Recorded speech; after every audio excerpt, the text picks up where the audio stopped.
9 DPR RI, Pak Rahmat Handoyo. Selamat siang, Pak Rahmat. Selamat siang, Assalamualaikum, salam sehat semuanya, Mas Wisnu. Salam sehat, Pak Rahmat dan Dr. Hermawan. Sebelum kita melanjutkan, kita tanggapi terlebih dahulu. Ada pendengar yang sudah terhubung di line telepon kami. Ada Pak Soga di Medan, Sumatera Utara. Kita tanggapi bersama. Selamat siang, Pak Soga. Ya, selamat siang, Pak.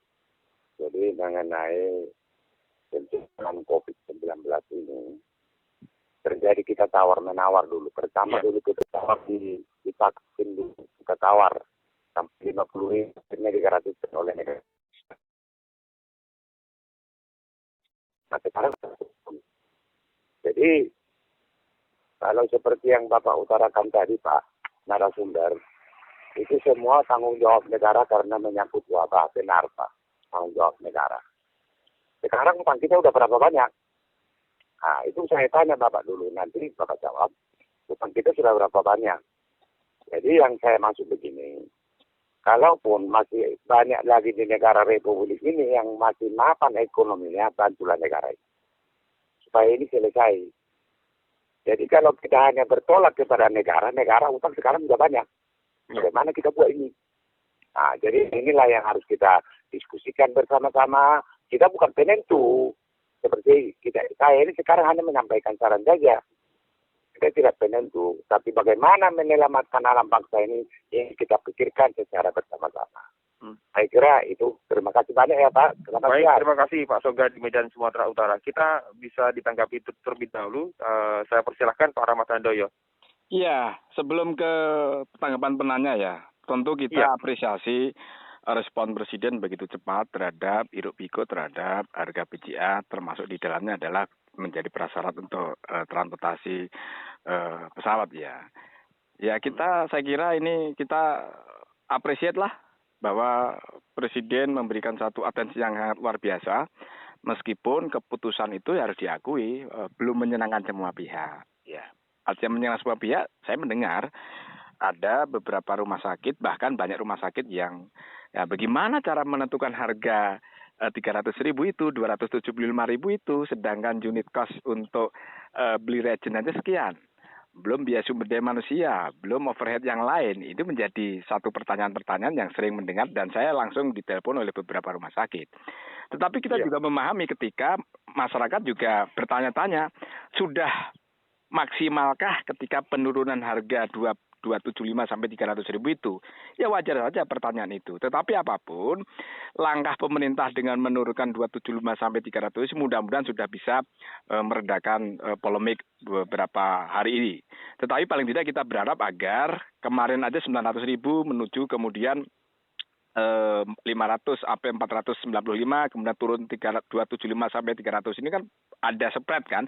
Ya tentu kita berharap ketika nanti para produsen kemudian para importir itu mendapatkan salah satu sumber impor dengan bahan baku utama adalah reagen itu dengan biaya yang bisa lebih ditekan, saya kira menjadi bahan pertimbangan ketika masyarakat menginginkan untuk lebih rendah dari 300.000. Pemerintah pasti akan mendengarkan ketika nanti para produsen maupun importir untuk mendapatkan sumber dari negara lain untuk reagen itu bisa lebih ditekan lagi. Karena faktanya faktor utama adalah reagen yang paling besar. Nah, kaitannya bicara soal gratis atau tidak, siapa sih yang tidak ingin gratis gitu ya. Tetapi saya kira kalau ditanya pasti masyarakat juga pengen gratis, tapi kita juga harus mengetahui situasi dan kondisi fiskal kita, skala prioritas kita. Sedangkan untuk perang melawan COVID-19 itu udah berapa ratus triliun untuk untuk pengendalian dan penanggulangan dari sisi kesehatan. Nah, ini juga harus kita pikirkan apakah pantas ketika naik pesawat terbang kemudian orang-orang yang tanda petik mendapatkan satu ekonomi lebih daripada rakyat kita yang belum di bawahnya itu harus kita subsidi. Nah, itu pertanyaan-pertanyaan yang harus kita jawab bersama. Tetapi kalau kita memaksakan untuk gratis, saya kira kok nampaknya kurang bijak ya untuk suasana situasi fiskal saat ini dengan beban pendapatan kita yang hanya berdasarkan sumber pajak aja begitu berkurang sekali, kemudian pengeluaran kita juga sedemikian 2.000 triliun, 2.700 triliun dengan pendapat kita hampir 1.700 sekian triliun. Saya kira untuk saat ini memang belum memungkinkan. Bukan berarti tidak setuju, tidak, kita setuju, tetapi kan untuk saat ini kan belum memungkinkan untuk bicara gratis atau tidak. Nah, karena ini ya kita menggunakan skala prioritas, mana yang harus dibiayai oleh negara, mana yang harus mendapatkan penuh dibiayai full oleh negara, kemudian mana yang harus diberi kesempatan untuk bergotong royong. Bahasa saya bergotong royong, artinya bergotong royong ya ketika rakyat yang diberikan kekuatan ekonomi yang lebih ya saya kira silakan membiayai sendiri. Bahkan termasuk nanti wacana yang vaksin ketiga itu kan belum dipastikan oleh keputusan oleh pemerintah, tetapi ada wacana untuk bergotong royong itu ada itu. Nah, semangat gotong royongan itu ada. Semangat intinya bahwa untuk digratiskan sesuai dengan amanah konstitusi bahwa kesehatan itu adalah tanggung jawab negara, iya, tetapi ketika tidak mampu jangan dipaksakan gitu. Jadi jangan dipaksakan itu harus menggunakan dipilah-pilah mana skala prioritasnya, kemudian mana yang perlu kita bergotong royong, itu yang dapat saya sampaikan. Begitu, Bung. Oke, baik. Pak Rahmat, kalau melihat harga segitu begitu ya, 275 untuk Jawa dan Bali, kemudian 300.000 untuk luar Jawa, di luar Jawa begitu maksud saya. Ini untuk mencukupi nilai terjangkauan tersebut, apakah dari pihak rumah sakit dan kesehatan lainnya tidak menjerit? Iya, tadi saya sampaikan, banyak yang direktur rumah sakit nelpon ke saya, Mas Rahmat, Pak Rahmat, gimana kita mau mendapatkan untung ketika kita investasi laboratorium berapa miliar kami harus keluarkan untuk membeli laboratorium gitu. Ada juga yang gitu ya. Begitu dikeluarkan angka 275 itu berapa kami harus mendapatkan margin gitu ya. Ya kita harus hormati, harus kita pahami bahwa mereka memang menjerit nyata itu. Tapi juga daya beli masyarakat saat ini ya begitu seperti ini ya kita harus pahami juga ketika dua hal itu ya harus kita nyambungkan. Nggak mungkin dihadap-hadapan, tetapi kita harus hormati ketika karena ini sudah entitas bisnis, mereka investasi beli laboratorium, kemudian juga harus balik modal. Kalau awal-awal dulu oke lah, sudah rumah sakit sudah banyak bukan untung tapi sudah balik modal. Tetapi ketika rumah sakit yang baru investasi laboratorium dengan investasi miliaran, kapan balik modal? Sulit gitu loh. Tetapi karena ini adalah masa pandemi, silakan untung, tetapi untung dengan suasana yang menghormati, mengetahui suasana rakyat kita, ya saya kira 275, 300 itu memang kita akui tidak menyenangkan semua pihak. Toh kemudian angka 275 sampai 300 itu belum menyenangkan semua pihak. Masih rakyat berpikiran, kok rasanya kok masih bisa ya? Karena selalu membandingkan dengan India, selalu membandingkan dengan Amerika. Ingat bahwa kita itu 100% impor gitu ya. 100% impor. Terus ada pertanyaan, kenapa tidak dibuat di Indonesia? Itu pertanyaan yang baik, tetapi harus diakui, kita puluhan tahun terninak bubukan sebagai bangsa pedagang. Dari sisi alkes, 90% kita itu terpaku pada impor bahan obat dan alat-alat kesehatan. Ya tidak mungkin kalau kita paksa hari ini harus kita buat sendiri. Buat investasi kimia itu kan butuh waktu, butuh investor. Tidak seketika membalikkan sebuah tangan kemudian membuat investasi di Indonesia untuk membuat reagen. Awal reagen itu kita juga berpontang-panting rebutan dengan negara lain. Sekarang memang sudah banyak negara yang menjadi produsen untuk menciptakan reagen. Tapi jangan dilihat sekarang ya banyak alternatif kita importir. Artinya apa gini Bung Wisnu, bahwa untuk menentukan besaran angka itu kan kita harus lihat cost-nya ya. Berapa reagennya. Yang sekarang antara 150 sampai 225 itu fakta. 225 untuk menuju 275 itu kan juga ada biaya tenaga kerja, kemudian biaya listrik, biaya nyontek dan yang lainnya. Itu kan jadi artinya apa? Wajar kalau rumah sakit menangis gitu loh. Tetapi kita berharap ke depan itu banyak importer yang mendapatkan sumber reagen yang mendapatkan biaya yang lebih murah, harga yang lebih murah. Tentu itu menjadi salah satu bisa menapas lega dari rumah sakit maupun industri di farmasi begitu. Jadi saya kira kita berpikir jernih, kita berpikir bijak. Memang sekali lagi tidak menyenangkan semua pihak. kita akui rakyat masih ingin murah, tapi ketika nanti importer mendapatkan sumber importer yang lebih murah daripada regen yang berkontribusi terbesar terhadap penentuan harga PCR itu, saya kira pemerintah juga pasti akan mendengarkan. Ketika dapat harga taruhlah di bawah 100.000 ya regennya ya, saya kira pemerintah pasti akan mengeluarkan kebijakan baru lagi. Begitu menurut saya, Bu. Iya. Pak Rahmat dan Dr. Hermawan, saat ini sudah ada pendengar yang tergabung kembali ke telepon kami. Ada Pak Khalid di Depok. Selamat siang Pak Khalid. Selamat siang Pak Rahmat dan Pak Hermawan. Baik, silakan. Saya bawa angkutan umum, ya, bawa taksi konvensional ya. Beberapa minggu yang lalu saya ketemu tamu yang mau terbang harus menyiapkan PCR ya Pak. Buat dia harga nggak penting lah. Saya di Depok itu sampai muter sampai 10 laboratorium, tapi rata-rata harus 10 jam gitu loh. Begitu ditanya kenapa mahal gitu loh, termasuk apa? Ada dia sejuta pun berani, walaupun hari waktu itu harganya masih 475 ya. Tapi dia bilang enggak, karena kami di sini cuma ngetes, nanti laboratoriumnya numpang gitu loh. Jadi kalau ngirim harus sekaligus dan lain-lain. Saya sebenarnya khawatir dengan harga turun ini nih, bukannya ini ya. Walaupun di sisi lain mungkin apa ya, tapi dengan harga turun ini Pak, akan banyak tempat-tempat PCR yang tadinya buka kan tutup Pak, karena nggak nutupin pos gitu loh. Akhirnya nanti masyarakat akan lebih susah, misalnya dari Grogol harus tes ke Ragunan, semua harus Ragunan gitu loh, karena beberapa tempat nanti akan tutup saya yakin, karena nggak nutupin untuk biaya tenaga tesnya itu.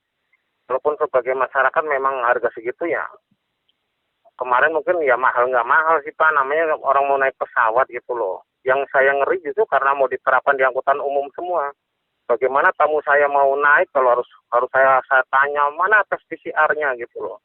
Jadi pemerintah maunya jangan juga punya pernyataan-pernyataan yang asal gampang aja biar angkutan udara nggak protes, nanti mau diterapin di angkutan darat juga bahaya kata-kata gitu. Belum lagi politikus numpang nama di situ ikut berkomentar nggak tanpa menghitung benar-benar sebenarnya berapa sih biaya yang sebenarnya gitu. Oke. Terima kasih, selamat siang. Baik, selamat siang Pak Khalid di Tangerang. Kita menuju ke Pak Dr. Hermawan terlebih dahulu ya untuk menanggapi ini. Silakan Dr. Hermawan. Iya, jadi sebagaimana yang disampaikan Pak Khalid barusan ya, tadi juga di awal kami sudah menyampaikan bahwa ada dua sisi yang harus menjadi fokus kita. Pertama, aksesibilitas, yang kedua, affordabilitas. Nah, bahasan mengenai harga ini menyangkut affordabilitas, keterjangkauan dari segi harga. Tapi keterjangkauan dari segi layanan atau aksesibilitas itulah yang menjadi titik komentar ya barusan dari Pak Khalid ya. Sehingga ini memang patut menjadi kalkulasi yang tidak sekedar menyesuaikan dengan arahan Presiden, tidak sekedar berkaitan dengan justifikasi atas pandangan-pandangan dari tokoh, melainkan ada perhitungan dan kalkulasi yang betul-betul ideal dan layak. Itu juga yang disampaikan Pak Rahmat atas rumah sakit dan fasilitas, terutama yang swasta. Tadi juga kami sudah menyampaikan, kalau infrastruktur atau jejaring pemerintah mungkin tidak akan ada masalah, dengan cepat bisa menyesuaikan. Pasti ada insentif atau subsidi berkaitan dengan biaya, BHP, dan lain-lain. Tetapi yang swasta yang selama ini membangun jejaring untuk memudahkan pemeriksaan ini juga pasti banyak yang kelimpungan untuk menghitung dan mengkalkulasi kembali unit cost dan utility cost. Nah, inilah yang menjadi titik tekan kita, sehingga kejujuran dari segi biaya ini menjadi sangat penting. Kalau memang kita masih impor, tidak mungkin gratis. Tetapi kalau kita bisa mandiri, itulah harapan terbesar kita. Nah, kalau kita sebagai bangsa masih tergantung dengan kebutuhan kita yang jangka panjang terkait dengan pemeriksaan dasar seperti ini, memang sampai kapanpun sulit digratiskan. Tetapi paradigma penanganan wabah, perspektif kesehatan masyarakat dalam upaya active case finding, menemukan dan mengendalikan kasus secara besar, memang seharusnya digratiskan. Kita bukan berarti maksa untuk gratis, tapi berpikirlah kebijakan atau afirmatif policy, kebijakan keberpihakan kemandirian alkes dan farmasi ini jangan hanya sebuah slogan. Jangka pendek memang mungkin tidak mungkin, tapi paling tidak upaya memulai itu harus dilakukan. Sehingga kita tidak selalu kembali mendiskusikan harga berapa nilai ideal, dan seterusnya.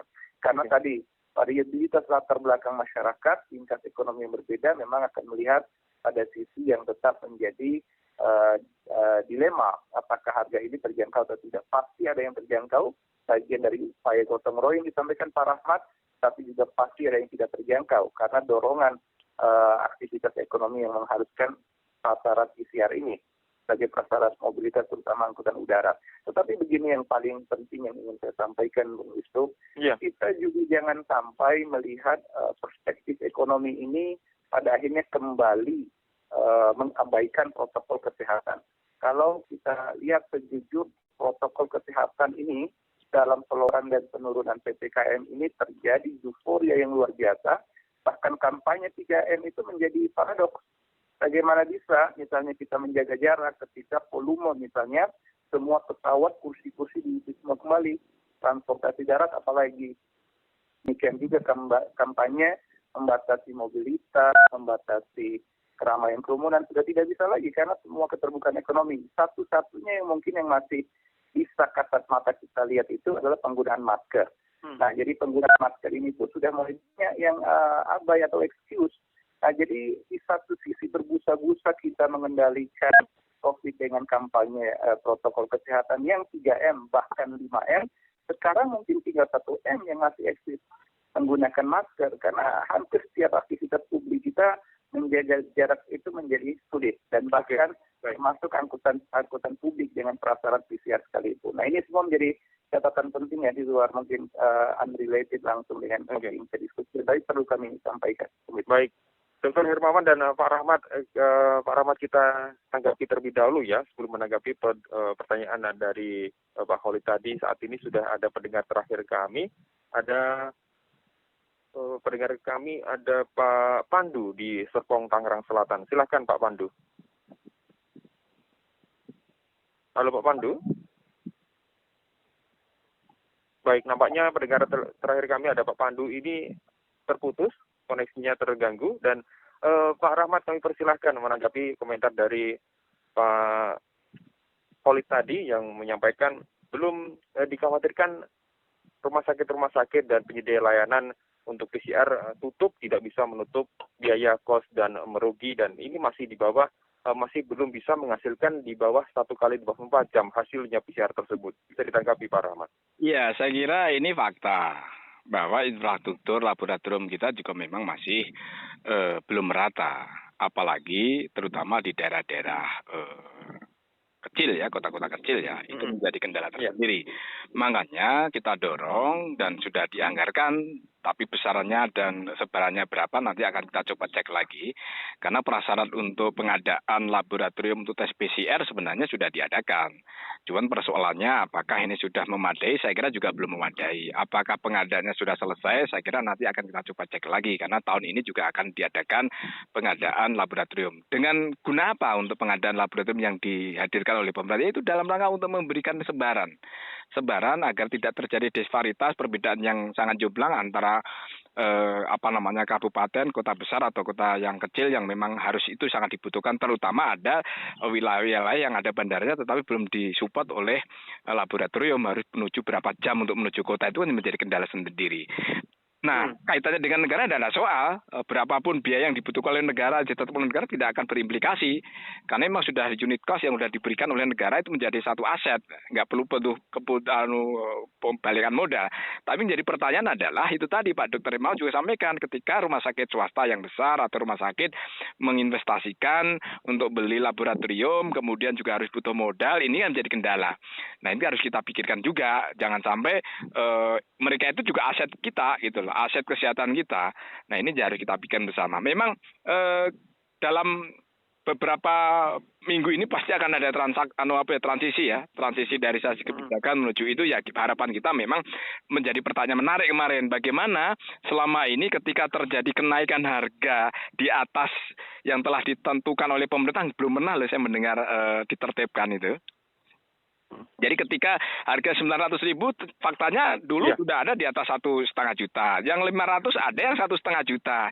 Nah sekarang 300.000, bagaimana? Meskipun pemerintah memberikan satu ngambang, bahasanya diserahkan kepada pemerintah daerah gitu untuk membina ketika terjadi kesalahan untuk dibina, kemudian diberikan peringatan. Nah itu normatifnya. Tetapi dalam pelaksanaannya kita kan juga belum pernah mendengar rumah sakit untuk di blacklist kemudian ditutup. Dari sisi pelayanan PCR ini sebuah dilematis memang. Ketika ditutup juga yang rugi kan masyarakat juga gitu loh. Nah, ketika harganya dinaikkan itulah kenyataannya karena berlaku hukum ekonomi. Untuk itu memang penegakan aturan itu salah satu yang harus kita pikirkan bersama. Tetapi begini, Bung. Apapun keputusan sudah ambil. Ini ya yang terbaik dan pasti tidak akan menyenangkan semua pihak. Namun demikian kita ambil hikmahnya. Kita ambil hikmahnya dalam ini kita harus momentum untuk kita mandiri di bidang ketahanan kesehatan kita. Kita belum mandiri dari sisi kesehatan. Puluhan tahun kita 90% memberikan satu sebagai bangsa pedagang untuk impor alat kesehatan, laboratorium dan bahan obat vitamin pun kita impor. Untuk itu momentum sekarang ini kita melihat jauh ke depan ketahanan kesehatan kita ke depan untuk kita memberikan karpet merah kepada siapapun pengusaha luar maupun luar dalam negeri yang mau investasikan menanamkan uangnya untuk investasi di bidang kesehatan, kita berikan karpet merah. Dampaknya kita terasa loh, kita tergadaikan kesehatan kita loh. Obat-obatan langka kemarin, kemudian alat kesehatan langka ketika terjadi PITS kemarin. Nah inilah saatnya kita harus mengambil hikmah, negara harus memberikan benar-benar karpet merah kepada siapapun yang akan menanamkan uangnya untuk bersama-sama memperkuat ketahanan kesehatan kita. Baik. Untuk ini aja kita tidak berdikari, bagaimana yang lebih berat lagi itu dari sisi alat-alat dan obat-obatan yang lain. Jadi gitu Mas, saya kira belum menyenangkan semua pihak, tapi kita terima ini sebagai kehadiran negara dan kita jadikan momentum ini untuk mandiri di bidang industri farmasi di bidang kesehatan kita. Begitu Bung. Baik. Terima kasih Pak Rahmat Handoyo dan Dr. Hermawan Saputra atas waktunya bersama Radio El Sinta. Semoga sehat selalu. Baik, terima kasih. Salam sehat semuanya. Assalamualaikum. Baik. Waalaikumsalam warahmatullahi wabarakatuh. Demikian